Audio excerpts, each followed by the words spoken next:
Hello बच्चों, आज जो कहानी मैं आपको सुनाने जा रही हूँ उसका टाइटल है राजकुमार की चतुराई। सम्राट सौमित्र सेन अपने रत्न जड़ित सिंहासन पर बैठे थे। उनका मुख दर्प और प्रसन्नता से दमक रहा था। सम्राट के चारों ओर बैठे सभी सभासद, सभी मंत्री मुक्त कंठ से कुशल नेतृत्व की प्रशंसा कर रहे थे। बात भी कुछ ऐसी ही थी।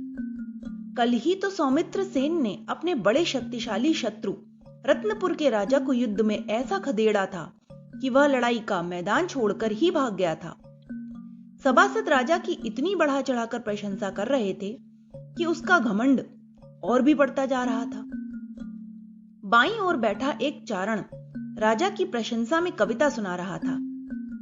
महाराज, आपके यश के द्वारा समस्त संसार को ही श्वेत बना दिया गया है। इससे देवताओं को बड़ी परेशानी हो रही है, क्योंकि इंद्र अपना ऐरावत, ब्रह्मा अपना हंस, विष्णु अपना क्षीर सागर और शंकर अपना कैलाश ढूंढते फिर रहे हैं। चारण के इस प्रकार की स्तुति को सुनकर राजा कहने लगा, सचमुच मैं कितना महान हूं, कितनी शक्ति है मुझ में। रत्नपुर के राजा की सेना के कैसे दांत खट्टे किए मैंने। है कोई ऐसा जो मुझे हरा सके। राजा पर मदिरा के नशे के साथ साथ प्रशंसा का नशा भी गहरा चढ़ता जा रहा था।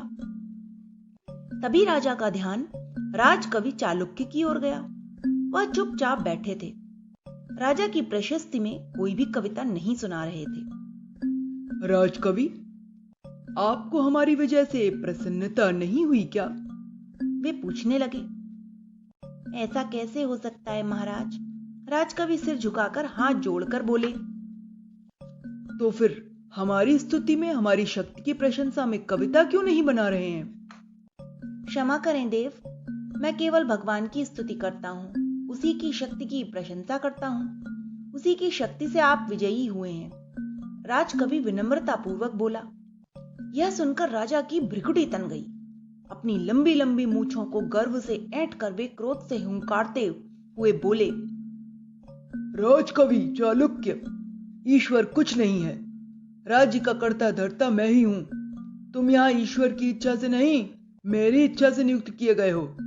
मैं तुम्हें 1 सप्ताह का समय देता हूं। या तो मेरी प्रशंसा में काव्य लिखो, नहीं तो 8वें दिन तुम्हें फांसी पर लटका दिया जाएगा। चालुक्य उस समय तो चुप रह गए। कुछ भी कहना राजा के गुस्से को और बढ़ाना था।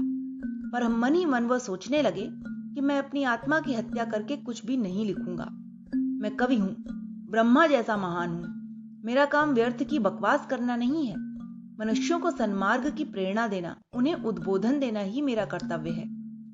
राजकवि मृत्युदंड की प्रतीक्षा करने लगा। वह निरंतर भगवान के चिंतन में डूबा रहता। आत्मा परमात्मा के विषय में मनन भी करता रहता। दैव योग की बात है, इस घटना के 4 दिन बाद ही राजमहल में हाहाकार मच गया। सांप के काटने से राजा का इकलौता पुत्र मर गया। कवि तुरंत राजभवन दौड़ा चला गया। राजा सिर पटक पटक कर विलाप कर रहा था। हे भगवान, तूने ये क्या किया? इसके साथ साथ तू मेरे भी प्राण ले लेता, अब मैं कैसे जीऊंगा? कवि को देखते ही राजा बिलख उठा। राजकवि, भगवान ने मेरी आंखें खोल दी। उसी की इच्छा के अनुसार सब कुछ होता है। अब मैं व्यर्थ में, अहम में डूबा रहता हूं। इसी को मुझे दंड मिला है। ठीक कहते हो पिताजी, सहसा मरा हुआ पुत्र बोल पड़ा। सभी आश्चर्य से दंग रह गए। राजा ने कसकर पुत्र को हृदय से लगा लिया। उसका माथा चूमते हुए भरे हुए गले से केवल इतना ही निकल पाया, हाँ बेटा।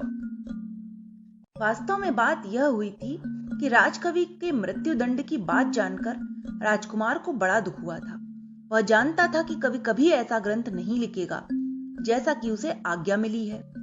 कवि को बचाने के लिए ही उसने यह नाटक किया था। योगाभ्यास से शरीर को बिल्कुल निश्चल और निस्पंदन कर लिया था। सेवक ने योजना के अनुसार राजकुमार के मरने की खबर उड़ा दी और तब राजा ने चालुक्य से ईश्वर की प्रशस्ति में महाकाव्य लिखने का अनुरोध किया। तो बच्चों, इस कहानी से हमें यही शिक्षा मिलती है कि हमें कभी भी अहंकार में डूबकर इतना नहीं खो जाना चाहिए कि हम अपने अच्छे और बुरे को भी भूल जाएं। Okay, bye.